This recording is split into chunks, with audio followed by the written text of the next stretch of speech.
বৃথা নয়। তুমি মুসলিম, তুমি মুমিন, এটাই তোমার পরিচয়, পরিচয়। তো হে মোর জাতি রে, কেন এসেছো এ দুনিয়ায়? তোমার আশা বৃথা নয়, বৃথা নয়। আর কতদিন পোহাবে এ দুনিয়ায়, দুনিয়ায়? তুমি কেন এসেছো এ দুনিয়ায়? তোমার আশা বৃথা নয়, বৃথা নয়। তুমি মুসলিম, তুমি মুমিন, তোমার এটাই পরিচয়। হযরতে সারাকে নিয়ে বেচারা মিশরের মাটিতে গেলেন। কোথায়? মিশরের মাটি। ফিলিস্তিন থেকে নাবি মক্কা তো এসেছেন, আবার ফিলিস্তিন থেকে তিনি গেছেন কোথায়? মিশরে গেছেন। খুব সংক্ষিপ্ত করে কথা বলছি। এত সুন্দর রমণী গিয়ে সফর করতে গিয়ে কোনো লম্পট বাদশার কাছে তিনি পৌঁছে গেলেন। আর এই পাল্লাতে পড়ে গিয়ে হযরতে সারার ইজ্জতকে নষ্ট করার জন্য কি চেষ্টা করলেন। হলো কি, আমরা যখন কোনো বিপদে পড়ে যাই তখন হাওমাও করে কাঁদি। বিপদে পড়লে যে দোয়াটা পড়তে হয় সে দোয়াটাও জানি না। কি দোয়া পড়তে হয় বিপদে পড়লে? কেউ পড়ুন। একটা তো দোয়া বিপদের জানা আছে। কি জি ভাই? খেতে দেয়নি আপনাদেরকে? দিয়েছে? দিয়েছে? আপনাদের ডেলিগেট ফেরি করে দেবো। বলুন কি দোয়াটা পড়তে হবে? হযরতে সারাকে নিয়ে ইব্রাহিম বিপদে পড়ে গেছেন, তার স্ত্রীকে কেড়ে নিবে, ইজ্জত হরণ করে নিবে। আপনি পড়ে গেছেন কোনো বাইকে চার চাকাতে নিয়ে, কি দোয়া পড়বেন? হাও মাও করে কাঁদবে বাঙালিরা। কি হলো? চোখ দিয়ে জল পড়বে কিন্তু মুখ দিয়ে একটা কথাও বেরোবে না। আহা, এই বিপদে হযরত ইব্রাহিম অসহায় মাজুর মানুষ নমাজে দাঁড়িয়ে গেলেন। অন্যদিকে তার স্ত্রী সারা এত সুন্দর রমণী, তিনিও কিন্তু দাঁড়িয়ে গেলেন কোথায়? নমাজে। এতটুকু সময় তোকে দিতেই হবে। আহা, ওরে যুবক যুবতী জেনে রাখুন, মা সারা যেমন দাঁড়িয়ে গেলেন ওই লম্পটের হাত থেকে, বাদশার হাত থেকে বাঁচার জন্য, ইব্রাহিমও কি দাঁড়িয়ে গেলেন। দুজনে কি দোয়া করতে করতে দেখা গেল যেই বাদশা, যেই লম্পট হযরতে সারার উপরে আক্রমণ করবে, হামলা করবে, তাকে ধরে তার জনখিদাকে নিবারণ করবে। ওরে যুবক যুবতী জেনে রাখুন, জেনে রাখুন, ভালো করে কি নোট করে নিন। এমন হয়ে গেল আল্লাহর দরবারে কি কবুল হয়ে গেল। যেমনই কি কবুল হয়ে গেল, ওই বাদশা, ওই তার দরওয়াজা এবং তার হাতখানা কি এমনভাবে অবাস হয়ে গেল, প্যারালাইসিস হয়ে গেল। কিন্তু হযরতে সারার উপরে কোনো রকমের আক্রমণ করতে পারলো না, পারলো না। এটা হচ্ছে কি ইবাদতের কারণ, এটা হচ্ছে তাকওয়ার কারণ, এটা হচ্ছে একমাত্র ঈমানের কারণ। তারা কি বেঁচে গেল। এবারে যখন কি বেঁচে গেল, কোনো রকমভাবে যখন আক্রমণ করতে পারলো না সারার উপরে। ওরে আমার যুবক যুবতী জেনে রাখুন, জেনে রাখুন, এরকম বিপদে আমরা অনেকেই পড়ে যাই। অনেকেই ক্ষেত্রে আমরা কিন্তু চলে যাই, কিন্তু আল্লাহকে আমরা স্মরণ করি না, আল্লাহকে ডাকি না। এর জন্য আমরা বিপদ থেকে উদ্ধার হই না। অতএব যখন কোনো বিপদে পড়ে যাব তখন আমাদেরকে আল্লাহকে ডাকতে হবে, আল্লাহর জিনিসগুলোকে স্মরণ করতে হবে। তাহলে তুমি পরিত্রাণ পাবে রে, পাবে। এটাই তোমার পরিচয় হবে, এটাই তোমার নিদর্শন হবে। পরিত্রাণ পেয়ে যাওয়ার পরে সারাকে নিয়ে পরিত্রাণ যখন পেয়ে গেল, তখন ওই লম্পট বাদশাহ একজনকে উপহার স্বরূপ হযরত ইব্রাহিমকে দিয়েছিলেন। লন্ডি স্বরূপ উপহার দিয়েছিলেন, চাকরানী দাসী হিসাবে উপহার দিয়েছিলেন। সেই মেয়েটার নাম কি? কি বলুন? প্রত্যেক বছর কুরবানির বটি খেতে খেতে 2 মাস যাবৎ পর্যন্ত যেতে যেতে শেষ করে দিল, তাও একটাও মানুষ বলছে না। বলেনি আল্লাহর খেপাটি এখানে বসে আছে, তার নাম হচ্ছে কি? হাজেরা। কি নাম? কি বললাম? কিছুই বলছে না। কি নাম? এটা কার স্ত্রী? ওটাতে তখন লন্ডি হিসাবে পেলেন, এবারে তিনি বিয়ে করে নিলেন। তাহলে ইব্রাহিমের কটা স্ত্রী হলো? আগে ছিল সারা, আর এখন কে আসলো? হাজেরা। সারার পেট থেকে হয়েছিল একটা ছেলে, তার নাম হচ্ছে কি? ইসহাক। বলুন। আর হাজেরার পেট থেকে যে ছেলেটি জন্ম নিয়েছিল তার নাম ইসমাইল। পৃথিবীর দুটো শ্রেষ্ঠ মসজিদ, যেই দুটো শ্রেষ্ঠ মসজিদের জায়গাতে দুটো ছেলেকে বসিয়েছিলেন হযরত ইব্রাহিম। এমন কোনো বান্দা এখানে করে আছে, কোনো বান্দির ছেলে মেয়ে আছে যারা এই শ্রেষ্ঠ জিনিসকে তারা উপহার দিতে পারে? ফিলিস্তিন থেকে গুগলে দেখে নেবেন, ফিলিস্তিন থেকে মক্কার দূরত্ব হচ্ছে 1500 কিলোমিটার।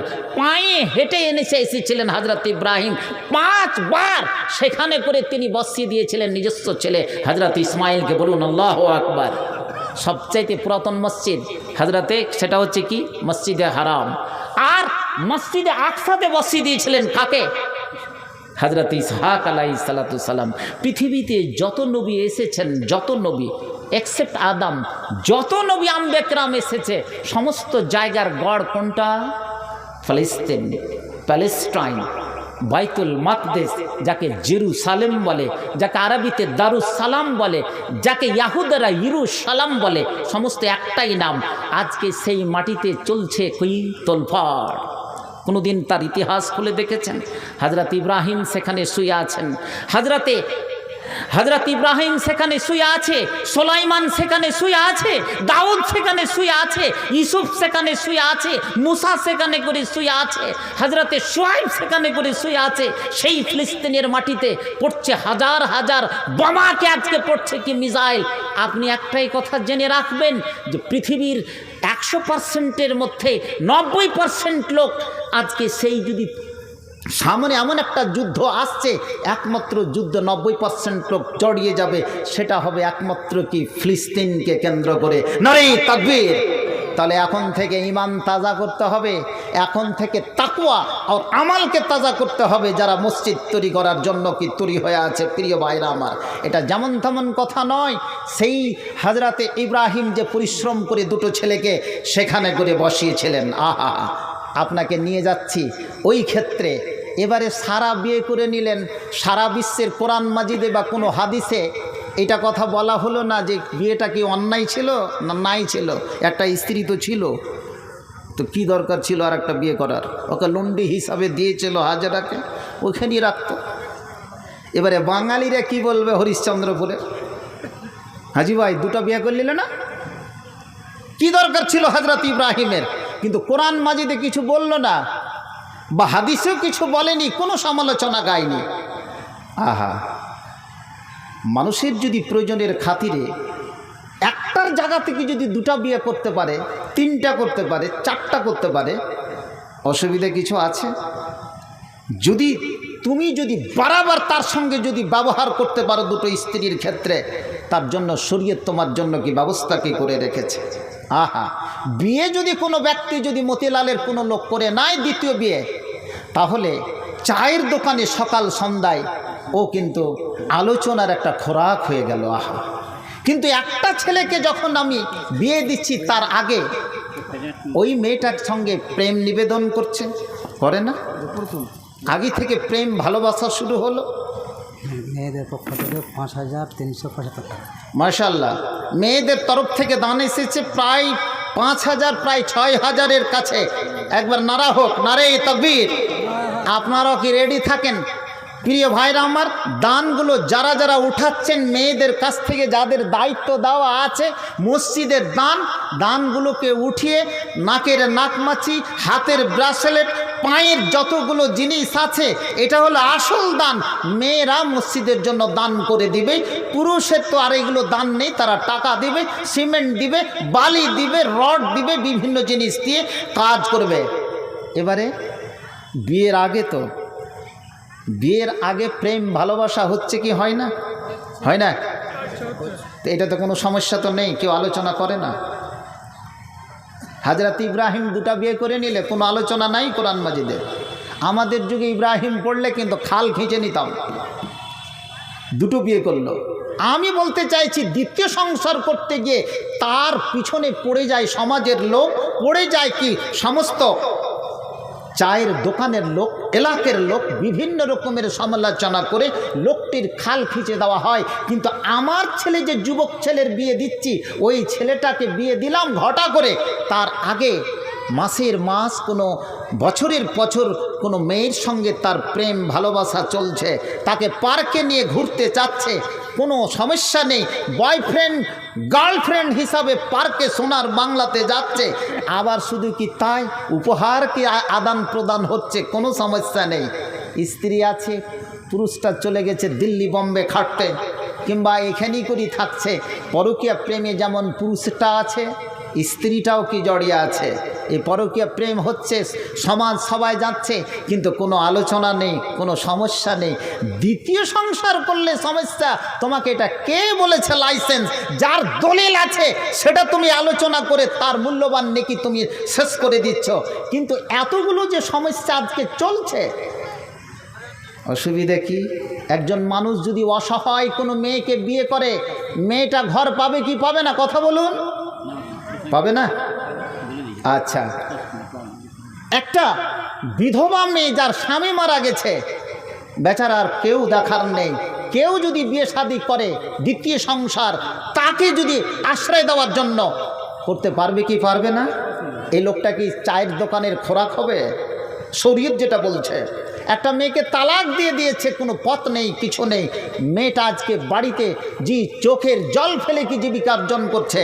এই মেয়েটাকে যদি কোনো একজন ছেলে বিয়ে করলো, আর একটা সংসারে কে নিয়ে গেল, তাহলে তো শরীয়তের কাজ করলো। তুমি আজকে কোন লাইসেন্সে এবং কোন অধিকারে ওই মেয়েটার বা ওই লোকটার তুমি সমালোচনা গাও? মুসলিম তুমি সাবধান। কোরআন কি বলছে সূরা ফাতিরে? ফানকিহু মাতাবা লাকুম মিনান নিসাই মাসনা ওয়া সুলাস ওয়া রুবা। যদি তোমার প্রয়োজন হয় একটাই বিয়ে করবে, এবং প্রয়োজন যদি হয় মাসনা দুটো করবে, আরও যদি প্রয়োজন হয় সালাস কটা করবে, আরও যদি প্রয়োজন হয় চারটা করবে, আর যদি প্রয়োজন হয় তাহলে রেড সিগন্যাল আর নয়। পাঁচটা একই সঙ্গে রাখা যাবে না, একই সঙ্গে চারটা রাখা যাবে। এই ক্ষেত্রে শরীয়ত অনুমতি দিয়েছে। এমন একটা সময় আসছে যে প্রত্যেকটা যুবককে দুটো তিনটা করে বিয়ে করতে হবে। আমরা তো আপনার চাকুরি যাবে, লক্ষ্মী ভাণ্ডার যাবে, সমস্ত জিনিস যাবে। পৃথিবীর মানচিত্রে একটা ছোট্ট দেশ আছে, কিতাব এবং সুন্নাতের উপরে চলে, দেশটার নাম হচ্ছে ইরিত্রিয়া। কি নাম? সেই দেশটাতে দুটো বিবাহ করা ফরজ। যদি দুটো বিবাহ না করে এবং প্রথমা স্ত্রী যদি বাধা দেয়, তাহলে কিন্তু প্রথমা স্ত্রীকে চলে যেতে হবে ঘর সংসার করে। আর দ্বিতীয় যদি কি বিয়ে না করে এর মধ্যে, এতদিনের মধ্যে, তাহলে তার উপরে ওর দেশের উপরে করা জারি আছে যে তার উপরে কোনো বিকল্প সরকার কি ব্যবস্থা নিতে পারে। নারে তাকবীর। মেয়েদের সংখ্যা, একটা হাদিস আসছে, সামনে আসছে যে মেয়েদের সংখ্যা একটা পুরুষের তুলনায় 40টা করে হয়ে যাবে, 50টা করে হয়ে যাবে। তো এই মেয়েগুলো কি পথে পথে ঘুরে বেড়াবে? তারা কি কোনো স্থান পাবে না? তখন মানুষকে বিয়ে করতে হবে 4টা করে। এটাই হচ্ছে কি শরীয়ত। নারে তাকবীর। ভাইরা আমার, আপনারা মূল্যবান নেকিটাকে নষ্ট করে দিয়েন না। কেউ বিয়ে করেছে ছেড়ে দেন ওর ইচ্ছা, সঠিকভাবে অন্তত পক্ষে পরকীয়া তো করে না, অন্তত পক্ষে গার্ল আর কি বয়ফ্রেন্ড নিয়ে কোনো পার্কে নদীর কিনারা তো ঘুরে না, অন্তত পক্ষে কোনো অন্যায় তো কাজ করে না, সঠিকভাবে শরীয়ত হিসাবে বিয়ে করেছে। যেমন হযরত ইব্রাহিম দ্বিতীয় সংসার করে নিলেন। একটা আদর্শ মেয়ে যদি পায় আর আদর্শ মেয়ে অনুসারে যদি পরিবার গঠন হয়ে যায়, তাহলে এটাই হচ্ছে কি আপনার জীবনের কি পরিচয় হবে। আহা, তাহলে তার পিছনে বসে আপনার সময়টাকে নষ্ট আমরা করব না। বলুন ইনশাআল্লাহ, ইনশাআল্লাহ বলুন। আমরা কোরআন কতজন পড়তে জানি? হাত উঠাবেন। মসজিদের জালসায় জিজ্ঞেস করছি, কোরআন কতজন পড়তে জানি? নাই। কোরআন কতজন? হাত উঠিয়ে থাকবেন।